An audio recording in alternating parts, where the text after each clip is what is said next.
ওই আল্লামা কুতুবউদ্দিন বখতিয়ার কাকি রহমাতুল্লাহ আলাইহি বুড়া হয়ে গেলেন, ইন্তেকাল হয়ে যাবেন। ইন্তেকালের আগ মুহূর্তে খাদেমকে ডেকে বলেন, ও খাদেম, পরকালের পাড়ি জমানোর জন্য আমি রেডি হয়ে যাচ্ছি, সময় বেশি আর বাকি নাই, তবে দুটো ওসিয়ত করে যাই, যথাযথ পালন করবি। এক নাম্বার, ইন্তেকাল হওয়া মাত্র দেরি না করে জানাজা পড়ায় দাফন করে দিবি, কারণ রাহমাতুল লিল আলামিনের নিয়ম হলো মাইয়িতের উপরে রাখবা না, তাড়াতাড়ি দাফন করো, যত দেরি করবা ততই মাইয়িতের কষ্ট হবে।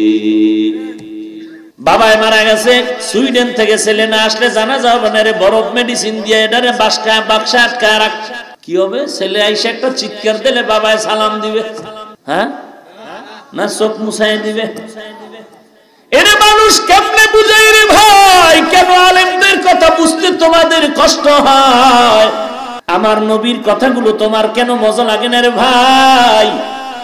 নবীর কথার উপরে তুমি অতি চালাক হয় কেন তোমার যুক্তিটারে খাটাইতে চাও? আমার নবী বলছেন মাইয়িতরে তাড়াতাড়ি দাফন করে দে, ছেলে আসুক 2 দিন পর আপত্তি নাই, উপস্থিত জনতা নিয়ে জানাজা পড়ায় দাফন করো। ছেলে আইসা বাবার লাশটা জোরে চিৎকার না করে যদি জায়নামাজ বিছায় মাওলার কাছে চিৎকার দেয়, বাবার কবরের আযাব মাফ।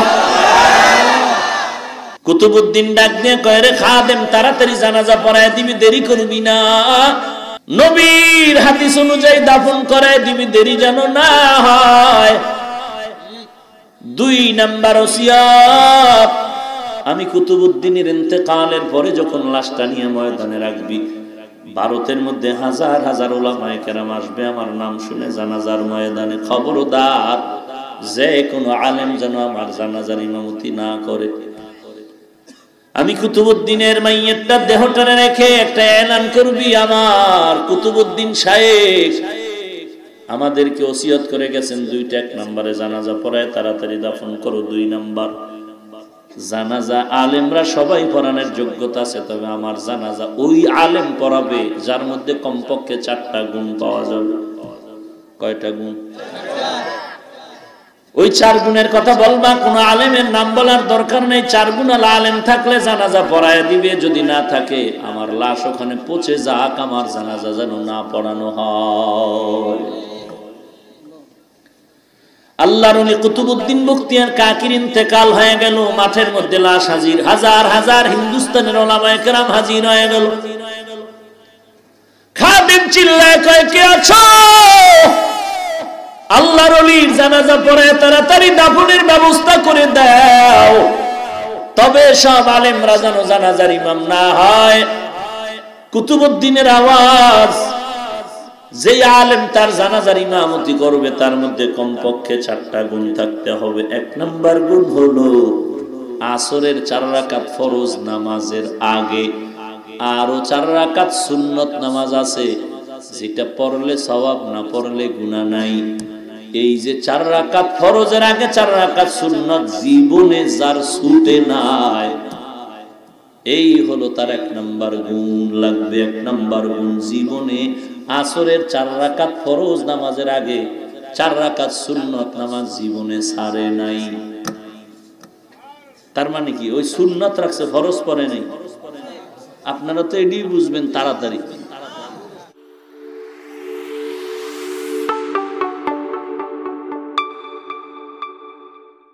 লম্বা কথা নয়, সংক্ষেপ।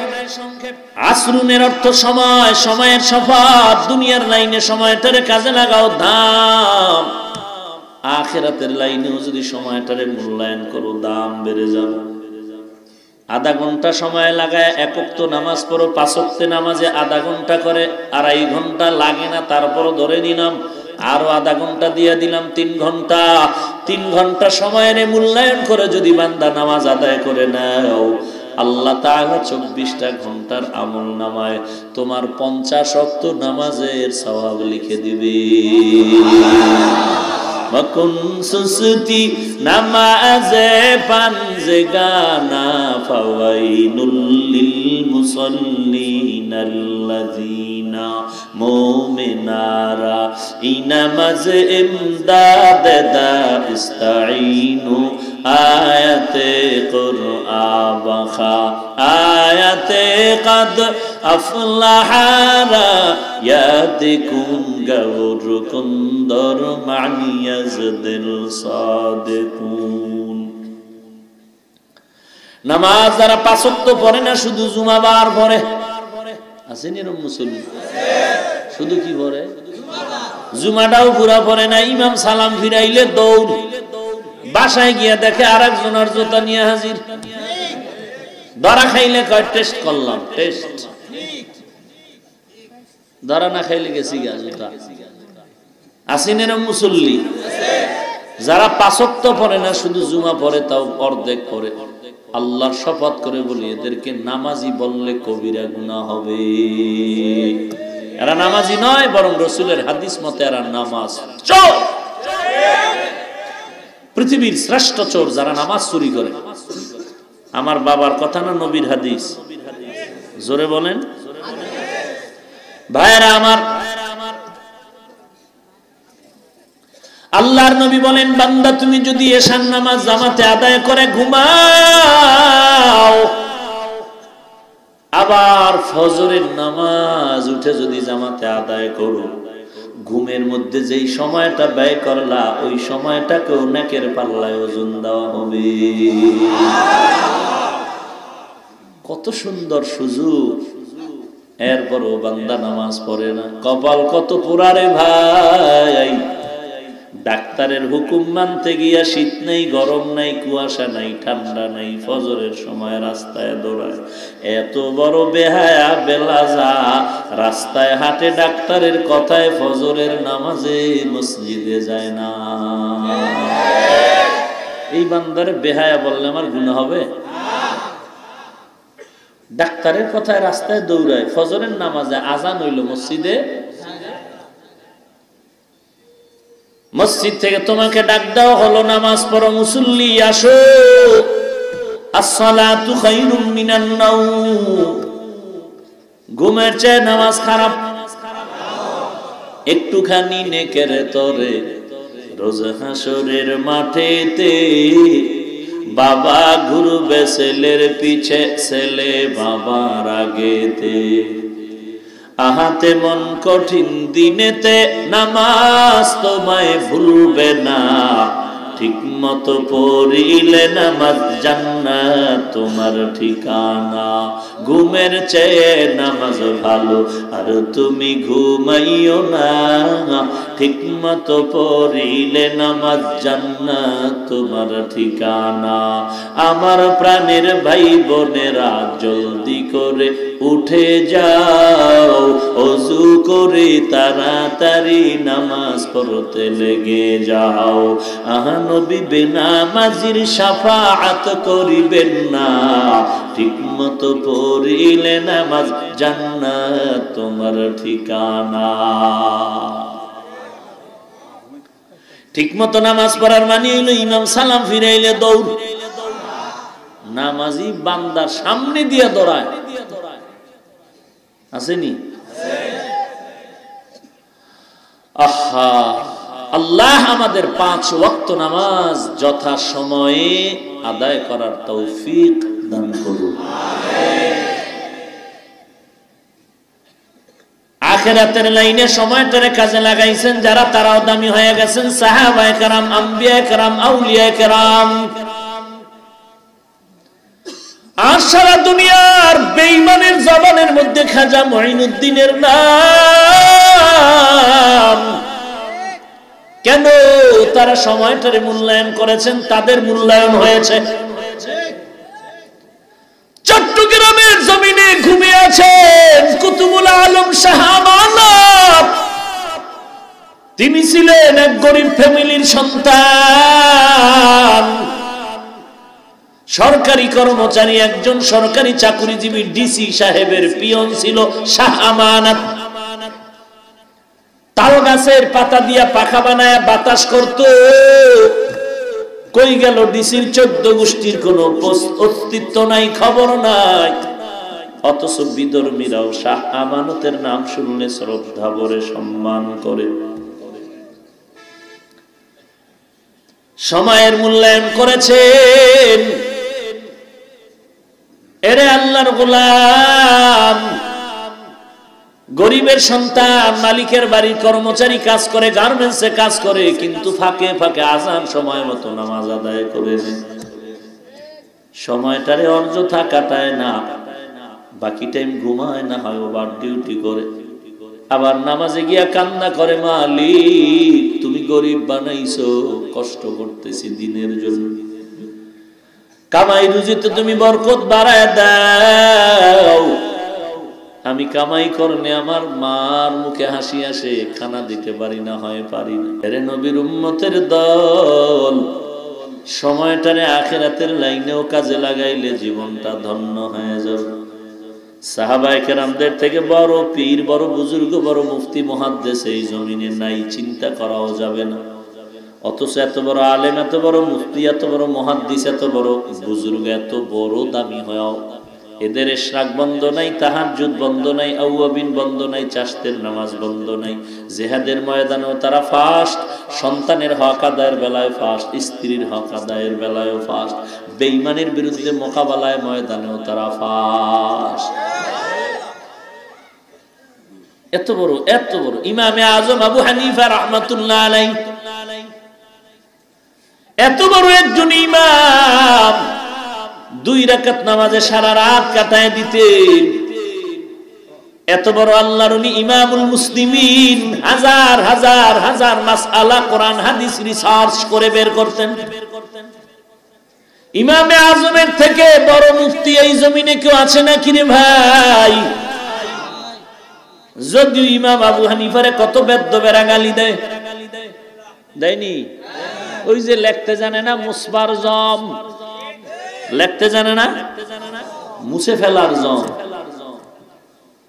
আরবি বোঝে না, বাংলা বুখারীলে ধাক্কা মারে, আর আবু হানিফারে গালি দেয়।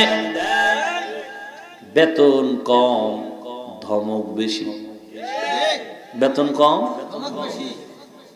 আপনাদের কালিয়াকর বাস স্ট্যান্ডের ভেতরে চানাচুর বিক্রেতা চানাচুর বেচে, আর মাঝে মাঝে ফাঁকে ফাঁকে সরকারের গালি দেয়। একজনে কয়, রে ভাই তুই সরকারের এত গালি দাও, তোর মিডিয়ায় তো কোনো খবর দেখা যায় না। ভাই আমার খবর মিডিয়ায় লিখি, সিফার ভিতরে চানাচুর বেশি নাকি? বহু ছাপাবাজ চিপা চাপায় চিৎকার করে, চাপাবাজি করে, এটির আসল জায়গায় টাইম নাই। ধমক বেশি, বেতন 30 টাকা লয়। মাছ বাজারে গিয়ে কয় নদীর বোয়াল মাছ দাম কত? কয় 1300। কয় 30 টাকা দিবি। মাছওয়ালা জুতা নিয়ে দৌড়ায় দিয়ে কয়, রে বেঈমান তোর বাপে খাইছে মাছ। বান্দা টাকা নিয়ে দৌড় বাড়ির দরজায় যায়, ঘরের দরজায় গিয়া ম্যাডামের সামনে গিয়া ধমক দেয়, কত বড় বেয়াদব, তোর বাবায় খাইছে মাছ। ম্যাডাম বুঝলো কি আমার বাবায় নাকি? না, বলে কি ব্যাপার, তুমি ধমক দাও কারে? বলে মাছ কিনতে গেলাম, নদীর বোয়াল মাছ দাম কত জিজ্ঞাসা করলাম, 1300 চাইলো, বললাম 30 দিন। কত বড় বেয়াদব, আমারে ধমক দিয়ে কয় আমার বাবায় খাইছে মাছ, ওর বাবায় খাইছে। ম্যাডাম বলে ধমক এখানে কেন, সেখানে দিবা। কথা কম, ওখানে যদি ধমক দিতাম জুতার বাড়ির ঠেলায় বিসমিল্লাহ ছাড়া চামড়াটা তুইলা ফলাইছে। এরে নবীর উম্মতের দল, সময়টারে কাজে লাগো। ইমামে আজম আবু হানিফা, লাকাদ জানাল বিলাদা ওয়া মান আলাইহা ইমামুল মুসলিমিনা আবু হানিফা, বুদ ইমামে বাসফা সিরাজে উম্মতানে মুস্তফা। রশিদ আহমদ গঙ্গুহি রহমাতুল্লাহ আলাইহি এত বড় একজন মুহাদ্দিস, ফকিহুল উম্মাহ, জগৎ বিখ্যাত আলেম একজন মুহাদ্দিস রশিদ আহমদ গঙ্গুহি।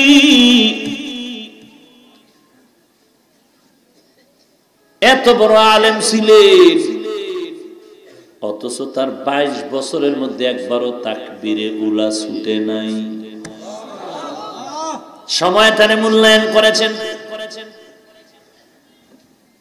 ওয়াল আসর, সময়ের শপথ, সময়টারে কাজে লাগাও রে ভাই, অযথা সময় কাটায় না। এখনো কিন্তু বহু গরিব সন্তান আছে, বাবায় টাকা নাই, কষ্ট করে মায়ে পড়াইছে। ওই ছেলেটা দেখি মাঝে মাঝে এসে দেখা করে, হুজুর কলেজে ক্লাস করি, ফাঁকে ফাঁকে টিউশনি করি, আবার অন্য কোনো চাকরির জব করি, সময়টা নষ্ট করে লাভ নাই। আমার মা কত কষ্ট করে করে মানুষের বাড়ি কাজ করে করে টাকা দিয়ে আমারে পড়াইছে, আমার মায়ের মুখে আমি একটু হাসি ফুটাইতে পারি না, আমার কলিজা মাথা নষ্ট, ঘুম নাই। সময়টানে কাজে লাগায় আমি এখন টিউশনি করে যা পাই, আমি চেষ্টা করি আমার মায়ের মুখে হাসি ফুটানোর জন্য আমি কিছু কিনে দেই, কাপড় দেই, ঈদের বাজার দেই। ওয়াল আসর, আসর মানে সময়, সময়ের শপথ। লম্বা আলোচনা নয়, আসরের এক অর্থ বললাম সময়, দ্বিতীয় আর এক অর্থর দিকে যাব নাকি? আসরের আর এক অর্থ হলো আসরের নামাজ। হাফিজু আলা সালাওয়াত ওয়াস সালাতিল বুসতা, তোমরা সব নামাজের হেফাজত করো, বিশেষ করে মধ্যবর্তী নামাজের হেফাজত করো। মধ্যবর্তী নামাজ কোনটা? বলে আসরের নামাজ। বলে কেমনে মধ্যবর্তী নামাজ? বলে এর আগে 2 ওয়াক্ত ফজর জোহর, আর পরে 2 ওয়াক্ত মাগরিব এশা, মাঝখানে মধ্যম। ঠিক নেই? মধ্যম নামাজের হেফাজত করো, এক অর্থ মধ্যমের, আর এক অর্থ হলো রাত আর দিনের মাঝখানের নামাজ আসরের নামাজ। দিনের অংশ শেষ হয়ে আর রাতের অংশ শুরু হয়ে গেল। কয় নামাজটার হেফাজত করবো কেন? বলে এই সময় দিনের ডিউটি করনেওয়ালা ফেরেশতারা বিদায় নেয়, রাতের ডিউটি করনেওয়ালা ফেরেশতারা ডিউটি শুরু করে। কালিয়াকৈর থানার পুরান ওসি সাহেবের উপরে নোটিশ জারি হয়ে গেল, আপনি তাড়াতাড়ি বদলি বান্দরবন যাবেন ঘুমাইতে। নতুন ওসি আসবে, 15 দিনে বুঝায় টুজায় দিয়ে দেন সবকিছু। নতুন ওসি সাহেব বলে, ভাইজান এই এলাকার কি হালাত? পুরান ওসি সাহেব ডায়েরির মধ্যে লিখে দেয় 1, 2, 3 থেকে 10 পর্যন্ত 10টা ভাগ্যবান ব্যক্তির নাম লিখে দিলাম, যোগাযোগ ঠিক রাখবেন, ঘুমের ঘরে হাদিয়া জায়গায় এসে হাজির হয়ে যাবে। নিরপেক্ষ যদি কোনো তদন্ত চান, কালিয়াকৈর থানার কেন্দ্রীয় মসজিদের খতিব সাহেবের সাথে যোগাযোগ রাখবেন, তথ্য পেয়ে যাবেন, নিরপেক্ষ তথ্য, আল্লাহ বক্তব্য। পুরান ওসি যেই রিপোর্ট দিল, নতুন ওসি সাহেব ওই ডায়েরির রিপোর্টগুলোকে যথেষ্ট পরিমাণে মূল্যায়ন করে। বিদায় বেলা ফেরেশতারা যখন যায়, ডাক দিয়া কয়, আসরের নামাজে যেই বান্দাগুলো দাঁড়ানো আছে আমাদের দিলের সাক্ষী, এরা সবাই ভালো মানুষ, আমরা রিপোর্ট লিখে দিলাম, তোমরাও রিপোর্ট লিখে দিও, এরাও রাতের জন্য ভালো মানুষ। আসরের নামাজের শপথ, আসরের নামাজের বড় দাম। কেমন দাম? দিল্লি শহর, ভারতের রাজধানীতে দাঁড়ানো আছে কুতুব মিনার, আসেনি? কার নামে সেই কুতুব মিনার? দাঁড়ানো কে? সে কুতুবুল আলম। ওই বান্দা কার নামে কুতুব মিনার? হিন্দুদের শহরে দাঁড়ানো ওই বান্দা আপনার আমার মতো কোন চাপাবাজ মোল্লা না, ওই বান্দা হলো জগৎ বিখ্যাত কুতুবুল আলম আল্লামা কুতুবউদ্দিন বখতিয়ার কাকি রহমাতুল্লাহ। কত বড় আল্লাহ একটু বলবো নাকি? যার নামে কুতুব মিনার, হিন্দুদের শহর, রাজধানী দিল্লির শহরে দাঁড়িয়ে আছে কুতুব মিনার। ওই আল্লামা কুতুবউদ্দিন বখতিয়ার কাকি রহমাতুল্লাহ আলাইহি বুড়া হয়ে গেলেন, ইন্তেকাল হয়ে যাবেন। ইন্তেকালের আগ মুহূর্তে খাদেমকে ডেকে বলেন, ও খাদেম,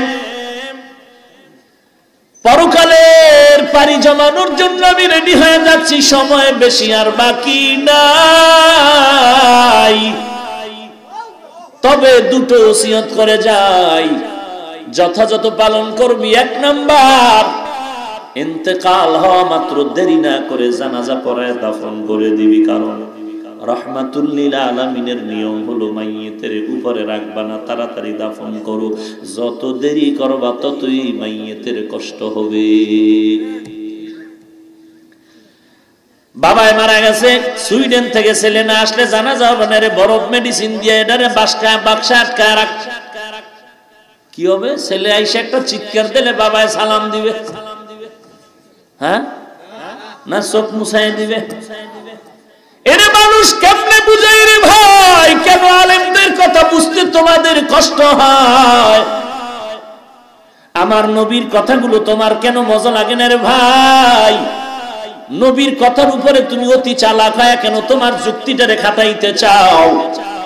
আমার নবী বলছেন মাইয়াতেরে তাড়াতাড়ি দাফন করে দে, ছেলে আসুক 2 দিন পর আপত্তি নাই, উপস্থিত জনতা নিয়ে জানাজা পড়ায় দাফন করো। ছেলে আইসা বাবার লাশটা জোরে চিৎকার না করে যদি জায়নামাজ বিছায় মাওলার কাছে চিৎকার দেয়, বাবার কবরের আযাব মাফ। বুঝলি কি কপাল লইয়া কসু? বাবার নামে দোয়া পড়ায়, দোয়া ইসলে সব 13টা গরু 14টা মহিষ জবাই দিছে। বাবার নামে দোয়া হবে, 13টা গেট লাগাইছে, আসো বাবারে জান্নাতুল ফেরদাউসে না ঢুকে আজকে খানা দেওয়া হবে না। 13টা মহিষের 14টা গরু জবাই করে কি করলি? যত মানুষের খাওয়াইলি অধিকাংশ বেনামাজিরা খেয়ে গেল।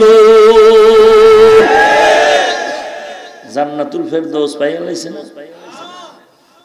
একটু কষ্ট লাগে আপনাদের কথাগুলো, কিন্তু কোন বাফের বেটা থাকলে দাঁড়ায় আমার কথা কাউন্টার দে পারলে, কাউন্টার দে পারলে। সবগুলো বেনামাজিরে খাওয়াইছো, কসম খোদার একটারও আমিন কবুল হবে না।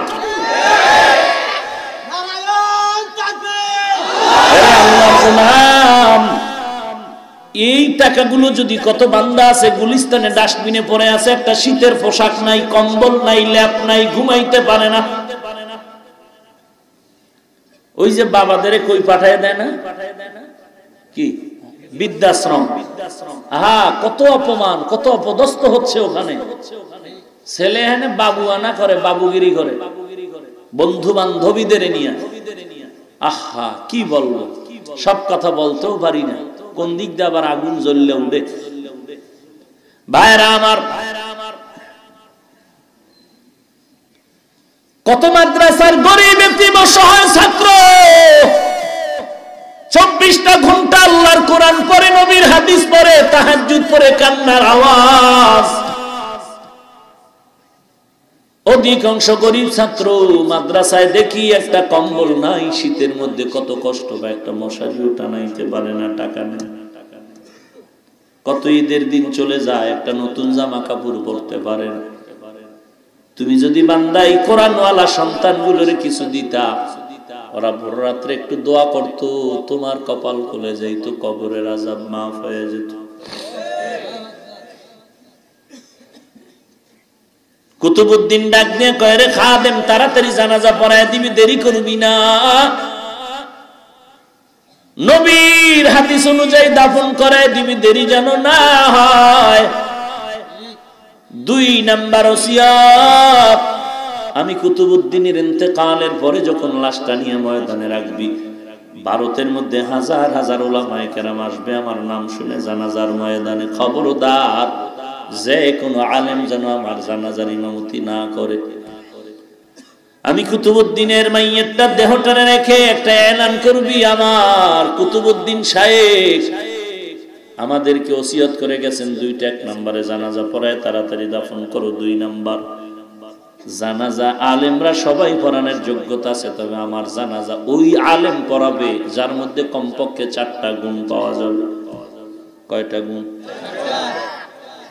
ওই 4 গুণের কথা বলবা, কোন আলেমের নাম বলার দরকার নেই। 4 গুণ আলেম থাকলে জানাজা পড়ায় দিবে, যদি না থাকে আমার লাশ ওখানে পচে যাক, আমার জানাজা যেন না পড়ানো হয়।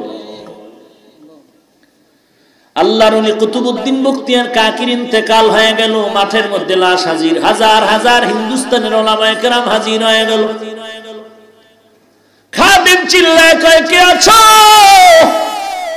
আল্লাহর ওলির জানাজা পড়ে তাড়াতাড়ি দাফনের ব্যবস্থা করে দাও, তবে সব আলেমরা যেন জানাজার ইমাম না হয়। কুতুবউদ্দিনের আওয়াজ, যে আলেম তার জানাজার ইমামতি করবে তার মধ্যে কমপক্ষে 4টা গুণ থাকতে হবে। 1 নাম্বার গুণ হলো আসরের 4 রাকাত ফরজ নামাজের আগে আরো 4 রাকাত সুন্নত নামাজ আছে, যেটা পড়লে সওয়াব, না পড়লে গুনাহ নাই। এই যে 4 রাকাত ফরজের আগে 4 রাকাত সুন্নত জীবনে যার ছুটে নাই, এই হলো তার 1 নাম্বার গুণ লাগবে। 1 নাম্বার গুণ জীবনে আসরের 4 রাকাত ফরজ নামাজের আগে 4 রাকাত সুন্নত নামাজ জীবনে ছাড়ে নাই। তার মানে কি ওই সুন্নত রাখছে, ফরজ পড়ে নাই। আপনারা তো এটাই বুঝবেন তাড়াতাড়ি। আহা, চিন্তা করতে পারেন আপনি 2 মাস যদি কয় তো ধাক্কাই ধক্কাইয়া ঠিক রাখা যায়। জীবনে ছুটে নাই 4 রাকাত সুন্নত আসরের 4 রাকাত ফরজ নামাজের আগে। আরো আছে কয়টা? কি মনে হয় খুব সহজ নেই? জান্নাত আপনার বাবার কিনা হালুয়া, বিড়ি টানলি ভাইবেন, এত সোজা। এই জান্নাত পাওয়ার জন্য শাহজালাল জীবনে বিয়েই করেন, জানেননি কিছু? এই শাহজালালের ভক্ত ভণ্ডরা জানো, শাহজালাল রাহমাতুল্লাহ আলাইহি আল্লাহর এত পাগল, জীবনে বিবাহ করেন নাই। আর তুমি ম্যাডামের গোলাম হয়ে টাটকা মগায় রইছো কেন? ওই যে হৌর বাড়িতে পায়খানা খাইছে, কথা কন না? শ্বশুর বাড়িতে পায়খানা খাইছে না? যৌতুক নামের গজব। আপনাদের এলাকায় হয়তো এই গজব নাই, থাকলেও ভালো, না থাকলেও ভালো। যারাই যৌতুকের গজবে কত মায়ের জীবন চলে গেল, আজও পর্যন্ত এই গজব বন্ধ হলো না। বাপেও খুশি, কন্টাক্ট করে মেয়ে বিয়ার আগে বিদেশ নিবিনি। নারীর উপরে কত জুলুম, কত জুলুম। হ্যাঁ, কইতে গেলে কই আসলটা বোঝে উল্টা। জবানে কি কয়? নারীর অধিকার চাই, নারীর অধিকার, নারীর অধিকার চাই, অধিকার। অথচ পদে পদে নারীর উপরে করা হয় জুলুম। নারীর অধিকার চাইলে আমার নারী, আমার মা, আমার বোন পুরুষের মতো কাজ করতে হবে কেন? ঘরের মধ্যে বসাইয়া বেতন দিতে হবে। আমার বোন গার্মেন্টসে কাজ করবে, পুরুষের মতো কষ্ট করবে কেন? ও তো বাচ্চা পালনের কষ্টই তো তোমার জিন্দেগির কষ্টের থেকে বেশি। এরপরও বেতনের জন্য আমার বোনেরা আন্দোলন করে আর পুলিশের ফিডা খায়। কথা বল না কেন? এটা নারীর অধিকার। আমার বোন এই বেতন পাইতে গিয়ে, আন্দোলন করতে গিয়ে মারা যায় নাই, এটা অধিকার। আম্মা জান আমার বোনের উপরে একটা বেতের বাড়ি আসার আগে ওই যারা বেতন নিয়ে বেঈমানি করেছে ওদেরকে পুড়িয়ে মারা দরকার ছিল আগে।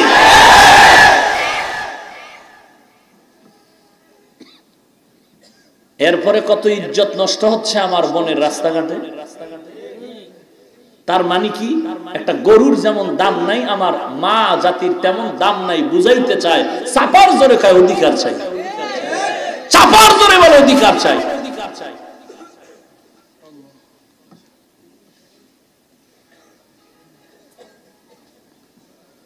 আল্লাহ আমাদের হেদায়েত দান করুন। পৃথিবীর কোন ধর্মেরা, কোন ধর্ম নারীর ইজ্জত অধিকার রক্ষা করতে পারেনি, একমাত্র ইসলাম করেছে। 1000 জুতা মার দাও আমার কপালে, যদি আমি মিথ্যা বলি প্রমাণ করতে পারো, 1000 জুতা মারো আমার কপালে।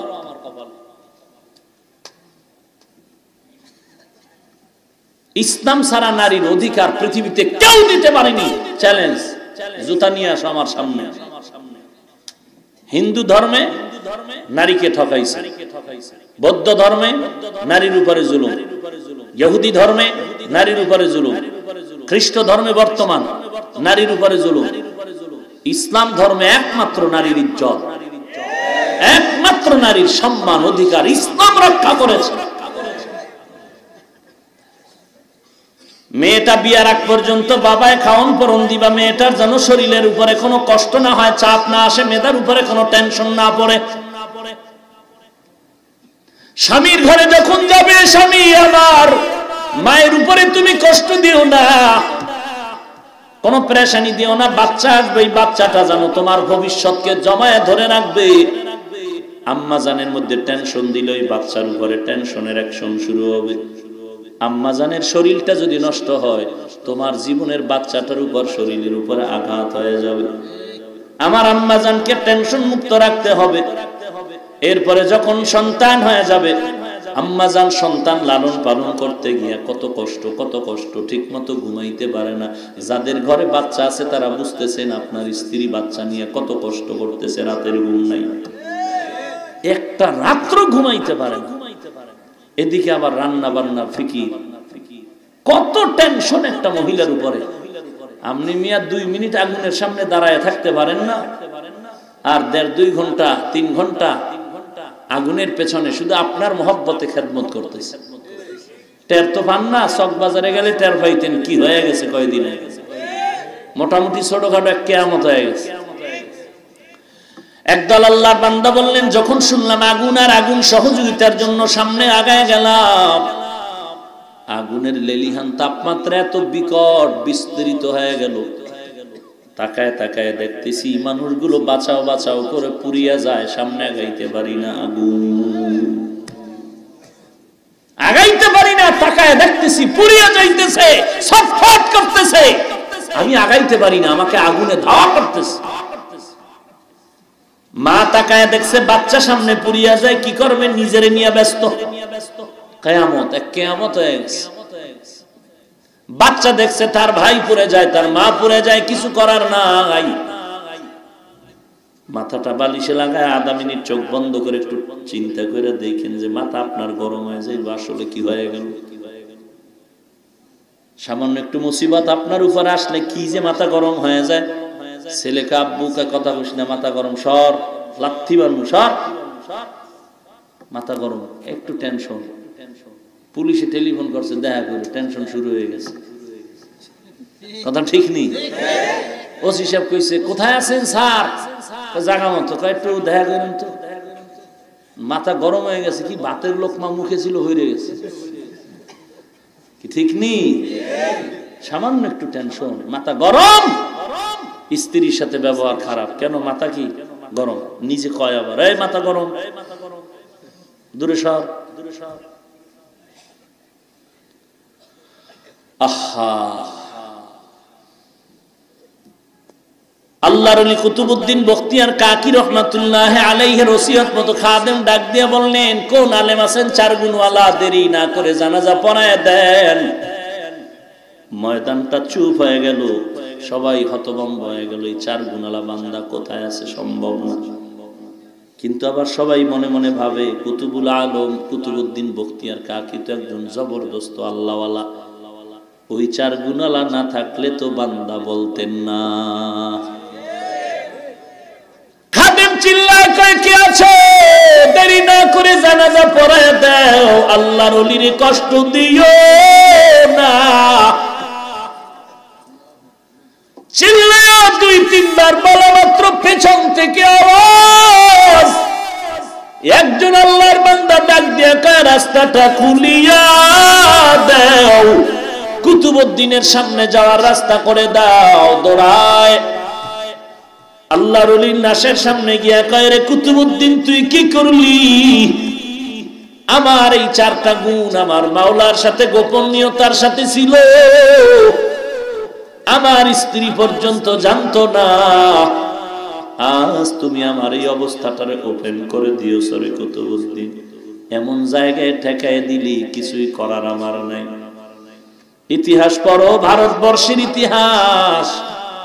কোন ওই বান্দা 4 গুণওয়ালা জানাজা পড়ায় দিল, কে সেই ব্যক্তি, কে ভাগ্যবান? ইতিহাসের পৃষ্ঠা তালাশ করে দেখবা, ভারতবর্ষের মুসলিম শাসকদের একজন আল্লাহর গোলাম, একদিকে রাষ্ট্র পরিচালনা করে, অপরদিকে আসর আগের সুন্নত জীবনে ছুটে নাই। ভারতবর্ষের মুসলিম রাষ্ট্রনায়ক, রাষ্ট্র চালায়, রাষ্ট্র এমন এক ব্যক্তি নাম হলো শামসুদ্দিন আলতামাস, ইংলিশে তার নাম হলো শামসুদ্দিন ইলতুতমিশ। এমন একজন আল্লাহর বান্দা, আমি তো একটা গুণ শুনাইলাম, এরকম মারাত্মক 4টা গুণের অধিকারী ছিলেন তিনি। একদিকে রাষ্ট্র পরিচালনা করতেন, অপরদিকে এই 4টা গুণ সে অর্জন করতেন। জীবনে একবারের জন্য তার তাহাজ্জুদ কাজা হয় নাই, জীবনে কোনো একদিনের জন্য তার আসরের আগে সুন্নাত ছুটে নাই, জীবনে কোনোদিন বান্দার এই 2টা চোখ দিয়া বেগানার দিকে নজর করে নাই, জীবনে জিহ্বা দিয়া কোনোদিন মিথ্যা কথা বলে নাই। এরে নবীর উম্মতের দল, এমন এক ব্যক্তি শামসুদ্দিন আলতামাস কুতুবউদ্দিনের জানাজাটা পড়ায় দিলেন আসরের সময়ের শপথ। আসরের নামাজের হেফাজত করো, বড় দামি নামাজ। তার মানে অন্য নামাজ দরকার নাই, সব নামাজের হেফাজত করো রে ভাই। এ যুবক, আমিও তোর মতো একটা যুবক সন্তান। তোরটা মাথা আর আমারটা হেড। তা আমার মাথায় টুপি না দিলে গরম, তোরটায় দিলে গরম কেন? টুপি দিলেই হুজুর মাথা গরম। একটু চিন্তা করতো, তুইও যুবক আমিও যুবক, তুইও 3 বেলা খাও আমিও খাই। তোর মাথায় টুপি দিলেই গরম, আমারটায় না দিলেই গরম। তার মানে তোর মাথা স্বর্ণের, আমারটা মাটির। আর যখন 3 পাল্লা কাপড় দিয়া ক্যাপ লাগাও তখন আর চান্দি গরম হয় না। আমার এই পাতলা টুপি দিলেই মাথা গরম। অথচ আলহামদুলিল্লাহ এই টুপি নিয়ে ঘুমাই। ওস্তাদ বলেছেন এই সুন্নত মাথায় নিয়ে ঘুমাবি, আজরাইল আইসাও যেন দেখে তোর মাথায় সুন্নত লাগানো আছে। বেলাল আমার নবীর বড় আশিক, আফ্রিকার জঙ্গলের ওই বেলাল গোসলের টাইমও টুপিটা মাথায় চেপে ধরে গোসল দেয়, মাথার থেকে ফালায় না। নবীজির সুন্নাত কেমন আশিক! সেই বেলাল নবী যুদ্ধের ময়দানে যাচ্ছেন, নবী বলেন বেলাল তুমি সময় মতো আজান দাও, নামাজ পড়ো, যাওয়া লাগবে না। বেলাল আজান দিচ্ছেন, হাইয়া আলাস সালাহ। হঠাৎ করে কে যেন আওয়াজ দিল, যুদ্ধের ময়দানে নবী নাই। বেলাল আজান দিয়ে বাদ দিয়ে দৌড়ায় উহুদের ময়দানে যায়। বেলাল দৌড়াচ্ছে, নবী নাই, নবী নাই। হাইয়া আলাস সালাহর পরে আওয়াজ নাই, টুপিরও খবর নাই। এরে বেলাল তোমার টুপি কই? যেই টুপি গোসলের টাইমেও ফালাও না। বলে সব কিছু আমার নবীর মুহাব্বতের জন্য, আমার নবী নাই আমি কার জন্য এগুলো করব? নবীর মুহাব্বতে দৌড়ায় বেলাল। আমার নবী না থাকলে আমি বেঁচে থেকে কি লাভ? নবীরা আসে খেজুরের বাগানে পানি দেয়, হঠাৎ কানে আওয়াজ নবী নাই। বালতি ফালাইয়া পানি বন্ধ করে আসমানে হাত তুলে কয় আল্লাহ, এই 2টা চক্ষু রিজার্ভ করে রেখেছিলাম আমার নবীর চেহারার দর্শনের জন্য। নবী যদি না থাকে আমার চক্ষু লাগবে না, অন্ধ বানায়া দাও। কেমন নবীরা আসে! তোমার মাথায় ডুবি দিলে মাথায় কষ্ট, মাথা গরম হয়ে যায়। অথচ এই শীতের মধ্যে ফজরের নামাজে ঠান্ডা পানি দিয়া ওযু বানাইয়া নামাজ পড়তে কতই যে কষ্ট, বলার কোনো ভাষা নাই। খোদার কসম, এরপর নামাজ বাদ দেই না। টুপি মাথায় দিয়া কত গালি শুনছি, এরপর টুপি ভালাই না। কওমি মাদ্রাসায় পড়লে কত চাপ আর গালি, এরপর মাদ্রাসা বন্ধ করি নাই। লম্বা জামা ছাড়লাম না। কত কষ্ট করে নামাজ পড়ি, পর্দা করি, হালাল খাই। জীবনে কষ্ট করতেছি, ঘরের চুলে আগুন নাই। এরপরও আমি হাফিজুর রহমানের মা বাবা কত কষ্ট করে লেখাপড়া শিখাইলেন। এই ওয়াজের জগতেও নাই মা। ঢাকার শহরে যখন আসছিলাম, একদিন ফজরের নামাজ পড়ে বের হয়ে গেলাম বাসার থেকে ঢাকার শহরে। নাস্তা খাওয়ার জন্য একটা হোটেলে ঢুকলাম, ঘরের পাশে, বাসার পাশে। হঠাৎ যখন পরাটার অর্ডার দিলাম, পরাটা যখন এনে সামনে দিল, পকেটে হাত দিয়ে দেখি একটা টাকা আমার পকেটে নেই, ঘরেও নেই। আল্লাহর কসম করে বলি, আমি তখন কি করব? বললাম ভাইজান আমি এখন পরাটা খাবো না, পেটের মধ্যে ব্যথা শুরু হয়ে গেছে, আল্লাহর রাস্তায় মাফ করে দেন। উদ্দেশ্য আমার পকেটে তো টাকা নেই, আমার চোখের পানি তখন পড়ে গেল। অথচ আল্লাহর কি শুকর, এই টুপি এই দাড়ি হাফিজুর রহমানের ব্যক্তি না, এলেম না, আমল না, মদিনার নবীর আকর্ষণ, মা বাবার দোয়ায় আজকে আল্লাহ হাফিজুর রহমানের মতো ওলামায়ে কেরাম যারা আছেন কোরআনওয়ালারা, এত টাকা এত সম্মান আল্লাহ দান করেছেন। আমার একার খানা আরো 30, 40, 50 হাজার লোকে খায়। 2-250 ছাত্র মাদ্রাসায় লেখাপড়া করে, 3টা বিল্ডিং ভাড়া নিয়ে চালাচ্ছে, 3 বেলা খানা, রুটিন করা খানা। আল্লাহর রহমত, একটু সামান্য কষ্ট হলেও আল্লাহ চালায় নিতেছে। 18 থেকে 20-21 জন স্টাফ, শিক্ষক। আলহামদুলিল্লাহ, কোনদিন মাস শেষ হতে না হতে বেতন বাকি নেই, আলহামদুলিল্লাহ। হেরে নবীর উম্মতের দল, এগুলো আমার ব্যক্তিগত ক্রেডিট না, একমাত্র আমার আল্লাহর দয়া, রাসূলের সুন্নতের আকর্ষণ। এর পর্দার আড়ালের মা কত কষ্ট করে বয়ান শোনার জন্য কত দিক বিদিক থেকে আপনারা পায়ে হেঁটে গাড়ি ভাড়া করে আসছেন। আপনাদেরও কি একটু মনটা চায় না আপনার সন্তান একজন আলেম হয়ে যাবে? আপনি একজন আলেমের মা হয়ে কবরে যাবে, আপনার জানাজাটা আপনার সন্তান ইমাম হয়ে পড়াবে। যদি আম্মা জান অন্তরে চায়, তওবা করে নেন, আর জীবন অন্যায় করবেন না। গাছ ভালো হলে ফল ভালো চাইলে গাছ ভালো হতে হবে, সন্তান ভালো চাইলে মা বাবাকে ভালো হতে হবে। এরে যুবক, আল্লাহর গোলাম, আমার মতো হতে তোমাকে বলি না। দেখো তোমার ডানে বামে কত যুবক স্কুলে পড়ে নামাজ ছাড়ে না, তুমি কেন পারো না বলো? তোমার মতোই যুবক RAB, army, police, BDR, doctor, professor, engineer, OC, DC, SP, IG এক ওয়াক্ত নামাজ বাদ দেয় না, বলো তুমি পারো না কেন? তোমার মতো যুবক কোটি টাকার ব্যবসা করে 1 টাকাও হারাম খায় না, বলো তুমি পারো না কেন? তোমার মতো যুবক ড্রাইভারি করে, আজান হলে নামাজে দাঁড়ায় যায়, বলো তুমি পারো না কেন? তোমার মতো যুবক কৃষি কাজ করে নামাজ বাদ দেয় না, শ্রমিকের কাজ করে নামাজ ছাড়ে না, তুমি কেন পারবা না? ফাইনাল জবাব, তোমার কপালে হেদায়েত নেই, কপাল পড়ে গেছে। কয়দিন আর এই বাহাদুরি করবি আর মাস্তানি করবি? চোখ দুইটা কইটা একটু তাকায় দেখ, পত্রিকার মধ্যে প্রত্যেকটা দিন যুবকের লাশের খবর, যুবকের লাশ, যুবকের লাশ। বাসের নিচে যুবকের লাশ, পানির মধ্যে যুবকের লাশ, ঘুমের বিছানায় যুবকের লাশ। কয়দিন আর বাহাদুরি করবারে যুবক ভাই? কেউ যদি দিল খুলে বলতা, হুজুর পাও দুইটা আগায় দিলাম, যদি আমার পাও দুইটা বুঝান, আমি বুঝবো, নামাজ ছাড়বো না। আল্লাহর কসম, আমার রুমালটা দিয়ে তোর পাও মোছায় দিয়া বলতাম, তুই নামাজ পড়, আমার জীবন সার্থক। এরে যুবক, আল্লাহর গোলাম, তওবা করে নাও। আল্লাহ কিন্তু এখনো দরজা বন্ধ করে নাই। প্রতিদিন প্রথম আসমানে এসে ডাকেন, দরজা খোলা, তওবা কর। আজকে তোর মতো যদি আমি চুলগুলো তেরা বাঁকা কইরা রাইখা শার্ট প্যান্টটাই লাগায় চলতাম, আমাকে কোনো বান্দা বাধা দেওয়ার কোনো শক্তি ছিল না। আমি যদি তোর মতো পার্কে পার্কে ঘুরতাম, মাস্তানি করতাম, কেউ বাধা দিত না। কিন্তু না, কেন এত কষ্ট করে জীবন চালাই? একমাত্র কারণ, গুনাহগারের জন্য জাহান্নাম কবরে রেডি, সহ্য করতে পারো না। সূর্যের আলো সহ্য করতে পারি না, জাহান্নামের আগুন কিভাবে সহ্য করব রে ভাই? অনুরোধ করে বলি, তওবা করে নাও, দুনিয়াটা কিছুই না।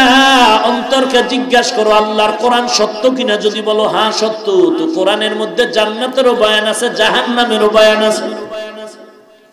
এই বয়ানও সত্য। কার জন্য জাহান্নাম? আল্লাহ বলেন, ইন্নাল আবরারা লাফি নাঈম ওয়া ইন্নাল ফুজ্জারা লাফি জাহিম। নেক আমলওয়ালার জন্য জান্নাত, গুনাহগারের জন্য জাহান্নাম। অতএব তুমি যদি গুনাহ করিয়া থাকো, তোমার জন্য জাহান্নাম। তুমি কে? তোমার থেকে বড় বড় বড় বড় বুজুর্গ, তাদের থেকে বড় যারা সাহাবায়ে কেরাম, জান্নাতের টিকিট হাতে পেয়েও 10 জন সাহাবা মৃত্যু পর্যন্ত কান্না কান্না কান্না করে জীবন কাটায় দিলেন। একটাই তাদের কারণ, কবরে একা কেমনে থাকবো। ওই কবরে গুনাহগারের জন্য দুপার্শ্বের মাটির চাপ, একটা নয়, দুটা নয়, 70 থেকে 99টা সাপ। রাহমাতুল লিল আলামিন বলেন জাহান্নামের দরজা খুলে যাও। ও বান্দা তওবা করে নাও, আল্লাহর কাছে মাথাটা নত করে বলো, আল্লাহ এই ময়দানে আমার মতো গুনাহগার কেউ নাই, আমার মাও জানে না, আমার ভাইও জানে না, তুমি জানো আমি কত বড় খারাপ। আমি নিজে তাকায় দেখলাম গুনার কারণে আমার হাত না পাক, চোখ না পাক, জিহ্বা না পাক, অন্তর না পাক, পাও না পাক। এত অন্যায় যদি আমার ভাই করতো আমি তাড়ায় দিতাম, ছেলে করলে তাড়ায় দিতাম, কিন্তু আল্লাহর সাথে এত অন্যায় করার পরে আল্লাহ একবারও পানি বন্ধ করেন নাই, বাতাস বন্ধ করেন নাই, বরং আল্লাহ বারবার ডাকে তওবা কর, জীবনের সব গুনাহ মাফ করে দিব। অতএব আল্লাহ হেদায়েতের মালিক, কপালে যদি হেদায়েত থাকে, তওবার নিয়ত থাকে, আল্লাহর মুহাব্বতে তওবার নিয়তে, খাঁটি নিয়ত থাকলে দুটো হাত আল্লাহকে দেখায় দাও। আয় আল্লাহ সবার হাত কবুল করে নেন, তওবা কবুল করে নেন, গুনাহমুক্ত জিন্দেগি দান করেন, সুন্নতের আমলওয়ালা জিন্দেগি দান করেন আল্লাহ। আয় আল্লাহ গুনাহের প্রতি ঘৃণা জমায়ে দেন আল্লাহ। আয় আল্লাহ শয়তানের ধোঁকা থেকে আমাদেরকে হেফাজত করেন, বেশি বেশি নেক আমল করার তৌফিক দান করেন, আমিন। আলহামদুলিল্লাহি রাব্বিল আলামিন, ওয়াসসালাতু ওয়াসসালামু আলা সাইয়্যিদিল আমবিয়াই ওয়াল মুরসালিন ওয়া আলা আলিহি ওয়া আসহাবিহি আজমাইন। ইয়া আরহামার রাহিমিন, ইয়া আরহামার রাহিমিন, ইয়া আরহামার রাহিমিন। রব্বিরহামহুমা কামা রব্বায়ানি সগীরা, রব্বিরহামহুমা কামা রব্বায়ানি সগীরা। আল্লাহুম্মা ইন্নাকা আফুউন তুহিব্বুল আফওয়া ফা'ফু আন্নী। اللهم إني أستودعك حياتي وإيماني وعملي وأهلي ومالي وعزتي فإنه لا يضيع ودائعك. ربنا ظلمنا أنفسنا وإن لم تغفر لنا وترحمنا لنكونن من الخاسرين. ربنا لا تزغ قلوبنا بعد إذ هديتنا وهب لنا من لدنك رحمة إنك أنت الوهاب. আয় আল্লাহ কুদরতের নজর দিয়ে দেখেন কত উলামায়ে কেরাম সাদা দাড়িওয়ালা হাজী সাহেব এখানে হাজির হয়ে হাত তুলেছেন। আয় আল্লাহ কত ব্যবসায়ী, শ্রমিক, চাকরিজীবী, যুবক ভাই, ছাত্র ভাই হাত তুলেছেন। আয় আল্লাহ পর্দার আড়ালের কত মা বোনেরা হাত তুলেছেন। আমরা সবাই জাহান্নামের আসামি, গুনাহগার, তওবার নিয়তে হাত তুলেছি, আর গুনাহ করব না। মেহেরবানি করে আমাদের জীবনের সব গুনাহগুলো মাফ করে দেন আল্লাহ। আয় আল্লাহ আজকের মাহফিল কবুল করে নেন আল্লাহ। আলোচনার ভুল ত্রুটি ক্ষমা করে দেন, নবীজির মুহাব্বতে আমাদের মাফ করে দেন। আম্বিয়া কেরাম, সাহাবায়ে কেরাম, শুহাদায়ে কেরাম, আউলিয়া কেরামদের মাকাম উঁচু করে দেন। আয় আল্লাহ সমস্ত মাদ্রাসা মসজিদ কবুল করে নেন। আয় আল্লাহ যা প্রয়োজন গায়বের থেকে ফয়সালা করে দেন। পর্দার আড়ালে যারা মা বোনেরা হাত তুলেছেন সবাইকে মাফ করে দেন। পর্দানিশি জিন্দেগি দান করে ছেলে সন্তান নেককার বানায় দেন। প্রত্যেকটা মা বাবাকে কোরআনওয়ালা আদর্শবান সন্তানের মা বাবা হওয়ার তৌফিক দান করেন আল্লাহ। প্রত্যেকটা ঘরে ঘরে নেককার ছেলে মেয়ে দান করেন আল্লাহ। দাম্পত্য জীবন কুদরতের হাতে সুখময় করে দেন আল্লাহ। দাম্পত্য জীবন সুখময় করে দেন আল্লাহ। আয় আল্লাহ গোটা দুনিয়ায় শান্তির ফয়সালা করে দেন। বাংলাদেশ শান্তির দেশ বানায় দেন। ইসলাম ও দেশ রক্ষায় যারা জীবন দিল তাদের মাফ করে দেন। প্রশাসনিক ভাবে যারা কাজ করে দিনদার বানায় দেন।